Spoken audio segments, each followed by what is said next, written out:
Hello, and welcome to Devlog 19. We had a pretty huge jump in interest over the last couple weeks because apparently we made it to the front page of Reddit.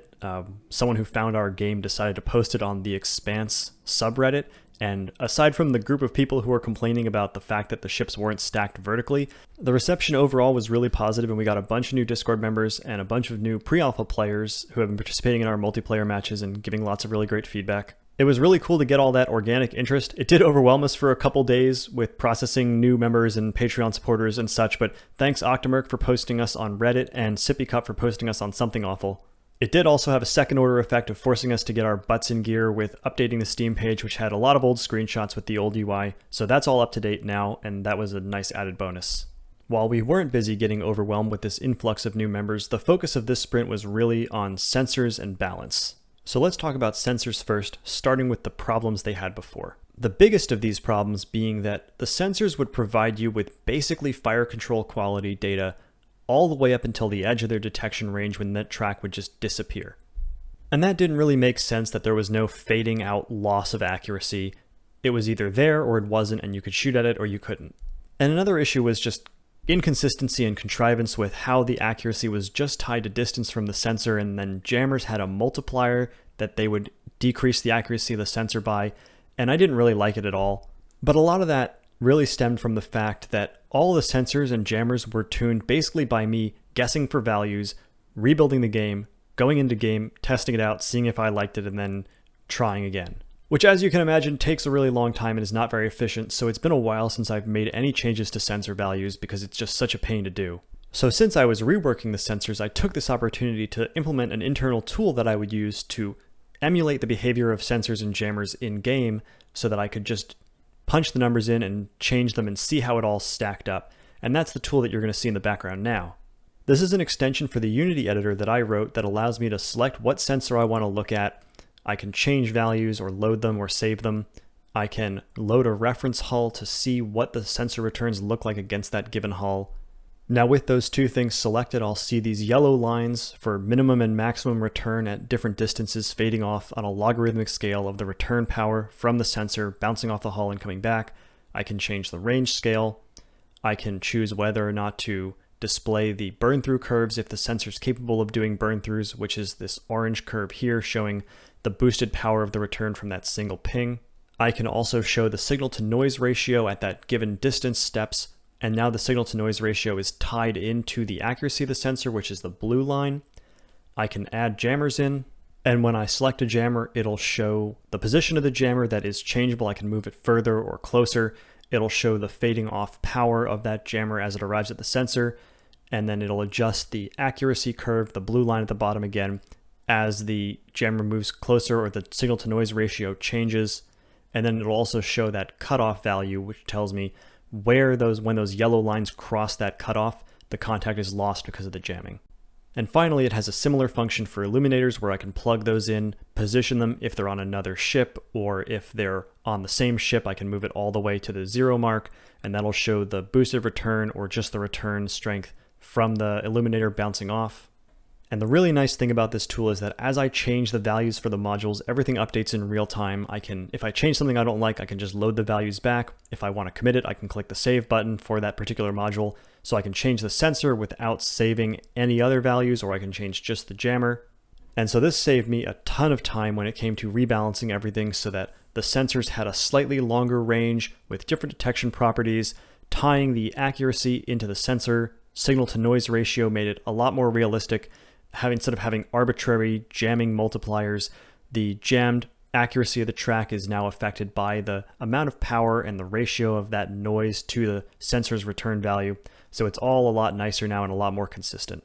I also did some refactoring of the core sensor system, decoupling the ship controller from the sensor host code so that ships are no longer the only thing that can host complex sensors like search radars. And that was necessary for an important thing I want to add in the near future that I didn't get to finish in this sprint, which is sensor buoys. Sensor buoys are a twist on sensor probes that I had originally planned to add. I realized that sensor probes might not actually be the best idea in terms of balance because it would allow people to deploy sensors forward in a really quick way that would allow them to snipe fleets while they're just getting started on the field. And I didn't really think that that was a good idea, so I switched to buoys instead, which are things that you can deploy as you pass through an area and allow you to maintain eyes in an area that you've already passed through without having to keep your ships in a risky position. So those will hopefully be coming soon. The reason I didn't get them finished is because a couple core things still need to get refactored, and I've been rolling them out in small chunks to make sure that I don't break the whole system in the process. But speaking of balance, the release of the light cruiser actually led to our first balancing crisis that we've experienced in the game, so let's talk about that a little bit. When we designed the light cruiser, its intended role was as a heavier ship that would be specialized at hunting down corvettes, frigates, and destroyers. What we didn't intend for it to be was the dominant ship in everyone's fleet, to the point where a lot of fleets were becoming just light cruisers. And the reason it became like this is because the light cruiser has a lot of things going for it. It's fast because it's meant to chase down smaller ships. It has 2 size 3 mounts on unrestricted traversal arcs, so because they're on the top and bottom, they can aim anywhere easily. It has high maneuverability to turn those when it needs to get them on a target it can't hit. As a cruiser, it also has a lot of what we call volume tank, which means that since there's so much volume in the hull, there's a lot of chance that shots just won't hit an area that's going to damage something critical. And so discussion went on for days on what we were going to do about making it so the light cruiser fulfilled its intended role and didn't just become the dominant ship that every fleet was comprised of. And so we talked amongst ourselves as the devs, we talked to the testers, we made a new channel called Balance Discussion. There were a lot of passionate opinions on how to adjust the light cruiser. At one point, my wife was actually reading the Balance Discussion channel over my shoulder and commented to me, "I guess you have to have really thick skin in order to do this." So what we ended up deciding to do was we cut the top and bottom size 3 mounts and replaced them with size 2+ mounts. So now the ship carries a uniform set of 6 of those that can be used for guns or torpedoes or whatever have you. And so that allowed the light cruiser to settle into its intended role of being a ship designed to hunt small ships, but also be able to defend itself reasonably well against larger ships.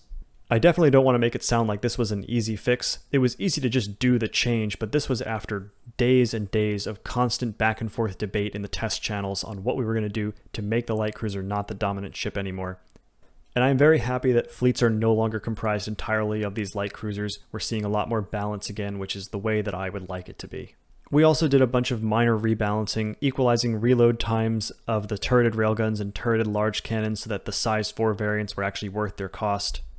And now that there's no longer such a big power vacuum between the destroyer and the heavy cruiser, we increased the heavy cruiser's armor substantially so that it can fill that tanky role that it was intended to fill. I also made a seemingly minor but actually pretty critical change to the way that colliders work on components. In a devlog a long time ago, I talked about how components would block other components from receiving damage at certain angles. I fixed that by having rays go through components and capture all of them and spread that damage among them. But those colliders still are active even when a component is destroyed. There's a maximum number of components that these raycasts can pick up for performance reasons, so there isn't an allocation every time it does a check like this. So let's say it's 10, which means that if all 10 of those components are destroyed and the 11th one that we want to do damage to isn't, that 11th component won't receive damage. And this is a big problem for drilling weapons like beams.